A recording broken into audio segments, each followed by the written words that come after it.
Those early Mad Max films set the standard for post-apocalyptic insanity and inspired decades of movies riffing on that classic formula. Today, I've got 8 modern takes on the wasteland, featuring big-time directors, low-budget overachievers, and a few that make the end of the world seem kind of fun. Welcome to the Cinema Cult. I'm your guide, CT, and something I love about post-apocalyptic movies are the many different directions these movies can take. And since the world as we know it is over, society can be reimagined from the ground up. Some filmmakers take this as an opportunity to get totally unhinged, others are looking to tell a more grounded story in the wasteland. Either way, you better watch out for those cannibals. That's what they do, they eat people! They're not gonna eat anyone. Oh, they're gonna love me, I'm so marbled! So I'm kicking this list off with a couple of underseen, low-budget selections. This first one is based off of a graphic novel, but this is no Marvel movie. It's an end-of-the-world shoot-'em-up called Bounty Killer. Released in 2013, Bounty Killer follows the exploits of Drifter and Mary Death as they shoot their way through the wasteland, collecting bounties by bringing white-collar criminals to justice. This one is set in the years after the corporate wars brought about the end of the world. In this reality, corporations grew more powerful than governments, started warring with each other, and destroyed the world, while corporate jerks ran away with the profits. So to avenge the destruction of society, the Council of Nine was formed to issue bounties for these white-collar criminals, and the punishment is death. Bounty Killer, it's a fun-as-hell grindhouse flick with big-time Mad Max inspiration and some great characters. Mary Death is basically everyone's favorite assassin, and if she's not actively in a shootout, she can usually be found signing autographs for her fans. Drifter, he shies away from the fanfare, but he does have a gun-catty sidekick who's always at the ready with a reload or a fresh weapon. There's a lot of great action right from the start of this movie, but my favorite scene is the Road Warrior-style battle with Drifter and his gun-catty Jack trying to escape from a skull-faced cannibal clan. It's a wild scene with the expected gunplay and cars flipping end over end, but this one kicks it up a notch with an RV fight that ends with a stop sign axe double kill and a last-second bomb diffusion. In addition to all of the excellent action, the world building in this movie is also top-notch. Between the Council of Nine, characters with secret backstories, and the various factions running around, it would be really easy for this movie to get lost in itself, but it never does. Now, I slept on Bounty Killer for a long time, but I'm glad I finally checked it out, and it immediately became one of my favorite, underappreciated wasteland movies. Bounty Killer is a fun look at a post-apocalyptic world, but my next film takes things a lot more seriously. You can tell because the color is so desaturated it's practically black and white. This one's called The Day. Released in 2011, The Day is a super low-budget wasteland siege film set in a stripped-down version of the future 10 years after the end of the world. And those events are never explained, but it's enough to know there's barely any life left and cannibalistic clans are a constant threat. This movie follows a group of 5 survivors who are forced to take refuge in an old farmhouse when one of them's too sick to continue traveling. And they think they've hit the jackpot when they come upon a cache of canned goods in the basement, but it's a trap, and now that it's been sprung, the dinner bells are ringing for the nearby cannibal clan. As this group tries to get a handle on the cannibals outside of the home, it's revealed that the newest member of the group, Mary, she's got the markings of a different clan of cannibals. But she's also this group's best fighter, and without her skills, they're gonna be out of ammo before you can say dinner time. Personally, I'm a sucker for siege films, and whenever you can mess with the group's trust dynamics, like by revealing that one of them's actually a cannibal, well, that adds an extra layer of intrigue I can't resist.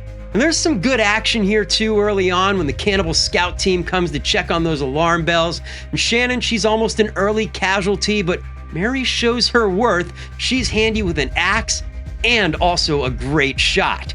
And this movie is not going to be for everyone. I can see some people taking issue with the way this one looks. It really is almost black and white, so when the cannibals launch a nighttime assault, the action can be a bit hard to follow. It's also a movie that takes itself very seriously, so don't expect any campiness here to lighten the mood. Bounty Killer and The Day are both low-budget efforts that deserve a wider audience, but my next movie shows that even big budgets and a well-known cast don't always equal box office success. Let's get into Furiosa, a Mad Max Saga. You didn't really think I was going to get through a list of Wasteland movies and not include a Mad Max entry, did you? Of course not, so I'm here to ride for the box office bomb Furiosa. And this one saw George Miller returning to the franchise he created to flesh out the backstory of Furiosa, a character who was introduced in 2014's Mad Max Fury Road. And this one tells the story of her kidnapping from the Land of Abundance, her mother's failed attempt to rescue her, and her ascent up the ranks to become Immortan Joe's war rig driver. I absolutely love how George Miller builds out this world of Mad Max even further in this entry, showing the various factions of the wasteland battling for their share of resources like water and gasoline, each with their own collection of absolutely insane vehicles to fight it out. I think the road battles in this one are just as good as any Mad Max movie that came before it. And then, of course, there's the biggest problem at hand, that being Chris Hemsworth's Dementis character, who I enjoyed a lot more than I expected to. He really has a great time hamming it up here as the villain, and I appreciate that he didn't hold back and really leaned into this role. You'll rule with me in the splendor of a new wasteland! And this is such an action-packed movie that it's impossible to pick out a single favorite scene, but I love anything involving that war rig in action. Like the scene where Furiosa is sneaking out of the Citadel, hiding underneath the war rig while it's under attack. There's a splinter group attacking them, and they're heavily armed with the usual crazy ground vehicles, but they also have a bunch of bad guys attacking from the air. There's war boys getting slaughtered left and right, and Furiosa has to leap into action to fend off the assault. It's classic Mad Max action, and I loved every second of it. And these first three picks are all pretty typical depictions of a post-apocalyptic wasteland, so for this next one, we're going to switch it up and head to a world completely frozen over, where the only safe place to hide is a giant train. I'm talking about Snowpiercer. Released in 2013, Bong Joon-ho's Snowpiercer is set in a world that's been frozen over thanks to humanity's backfired attempt to stop climate change. So for the last 17 years, the survivors of this wintry apocalypse have been sheltered in a giant, self-sustaining train called the Snowpiercer that never stops and circles the globe once per year. This train is strictly segregated. The elites towards the front of the train live luxurious lifestyles, almost as if the end of the world was just a minor inconvenience for them. Everyone else, they're crammed into the back of the train, subsisting on protein blocks made from mashed up insects, while their children are routinely kidnapped by armed guards for unknown reasons. All this oppression has these folks ready for revolution, and Curtis, played by Chris Evans, is ready to lead them to the front of the train. Of course, because this is a Bong Joon-ho movie, you're gonna get a lot of social commentary, and it's gonna look fantastic along the way. The claustrophobic environment on the train makes for some really great fight scenes as Curtis and his revolutionaries make their way from car to car. And things get particularly brutal when the elites take advantage of the darkness provided by a tunnel section of the tracks, arming their guards with night vision goggles. Now, Curtis's crew, they respond in almost primal fashion, bringing literal fire to this fight. I also loved to hate Tilda Swinton in this one as Minister Mason, the authoritative second-in-command on this train. She's absolutely perfect in this role, playing it up right to the edge of caricature without going over, and it just works really well for this story. And if you think Chris Evans is just some superhero guy who can't act, well, he's got a monologue in the third act of this one that might change your mind. You know what I hate about myself? I know what people taste like. So if you've missed out on Snowpiercer, make sure you change that. And if it's been a while, well, maybe it's time to revisit the frozen tundra. And that frozen wasteland is a unique take on a post-apocalyptic environment. So keeping with that theme, my next movie has a very interesting take on what an apocalyptic monster might look like. Plus, Nick Cage. It's called Arcadian.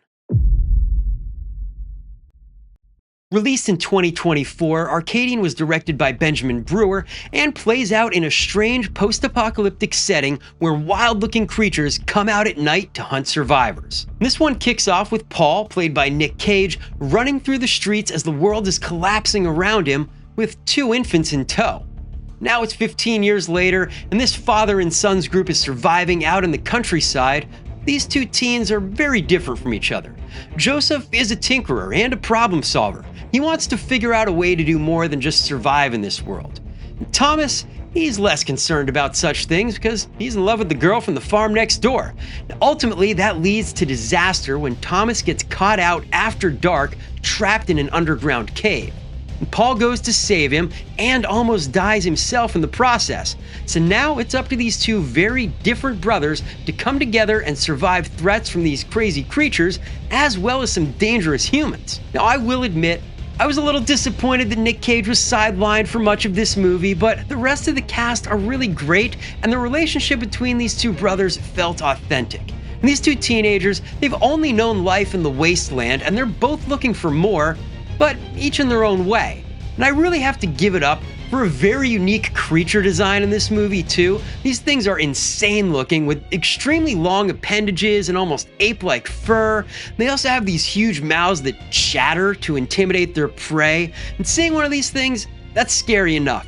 When they group up, they're downright terrifying. So if you're looking for a post-apocalyptic coming-of-age creature feature, you should check out Arcadian. Nick Cage was just in a supporting role in Arcadian, so if you need more post-apocalyptic Nick Cage action, well, I got you covered. And this next one, it gets super weird. I'm talking about Prisoners of the Ghostland.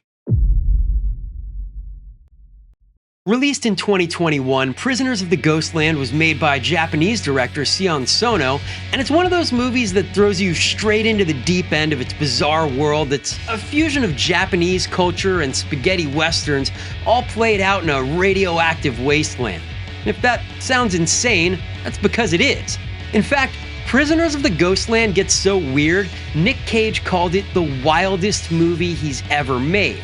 And while I'm not sure I completely agree with that, certainly is saying something. Now the situation here, it's got him strapped into a leather suit, rigged with explosives from his neck to his nuts by the man in charge, known only as the Governor, played by Bill Moseley. Now if Cage's nameless character doesn't bring back the Governor's missing granddaughter in time, or if he makes any wrong moves along the way, well, that suit's built-in explosives are gonna be triggered. And the first half of this movie is especially surreal with a dreamlike tone at times, and you might not always be sure what's going on, but if you stick with this one, you will be rewarded with a post-testicle trauma flashback to a botched bank robbery from years before. That really ties things together. And from there on out, this one does start to exchange its weirdness for action as Nick Cage unites the wasteland in a fight against the Governor and his crew. Cage puts his martial arts skills to good use in the battle that follows, and just like any good Western-inspired movie, there's a lot of gunplay here, but this movie also never forgets its Japanese influences, so be prepared for an epic Nick Cage sword battle as well. If you like your wasteland movies extra strange, Prisoners of the Ghostland, that's gonna be right up your alley, and it's definitely the weirdest selection on this list. And after checking out an unusual depiction of the wasteland, let's go back to something more familiar. This next one, it's a tongue-in-cheek love letter to all the 1980s wasteland movies I loved growing up. It's called Turbo Kid. Released in 2015 and directed by the trio collectively known as the Roadkill Superstars, Turbo Kid's a movie so committed to maintaining its retro vibes that it's set in a post-apocalyptic 1997. Yeah, that's the same year as Judgment Day and the Terminator franchise, and I don't think that's a mistake, because this is one of those movies that's so full of references, and fans of 1980s sci-fi and horror movies are absolutely gonna love it. On its surface, Turbo Kid looks like a goofy Mad Max ripoff on bicycles, but it's so much more than that, and I have to imagine the filmmakers and the cast had a blast making this one. And I love the way Turbo Kid can go from goofy and almost lighthearted into some wildly over-the-top gore in an instant. And I think fans of movies like Evil Dead 2 will appreciate that as well. This is my nose-stick! Ah! And the story of Turbo Kid, it follows an orphan teenager known only as the Kid, surviving in a post-apocalyptic wasteland ruled over by the evil Zeus, played by Michael Ironside, who's always fun in a villainous role. Now, if the Kid wants to defeat Zeus and get revenge for his murdered parents, he's gonna need all the help he can get. Luckily, he's loaded up with some scavenged, top-of-the-line armor featuring a powerful wrist-mounted blaster, and he's joined on his quest by a more than capable friendship android named Apple and a one-armed, former arm wrestling champion named Frederick. There's so much to enjoy about Turbo Kid, and I think the highlight scene for me might be the pool battle. It's one of those scenes that perfectly encapsulates everything about the movie into a very fun few minutes, and it sees all the good guys getting in on the action with some extremely over-the-top kills. So, if you've already seen every 1980s Wasteland movie, make sure you check out Turbo Kid, because it'll definitely scratch that retro itch. So with all of the cannibalism and gore on this list, thought we should end things with quite possibly the most wholesome post-apocalyptic movie out there. This one's called Lovin' Monsters. Directed by Michael Matthews, Lovin' Monsters never made it to theaters as intended in 2020 thanks to a real-life pandemic, but I can't think of a better movie to watch if you're feeling down about the end of the world. The apocalyptic event here came after humanity destroyed an approaching asteroid using all the rockets, and the fallout rained chemicals down upon the Earth, turning every cold-blooded creature into a mutated man-eating monster.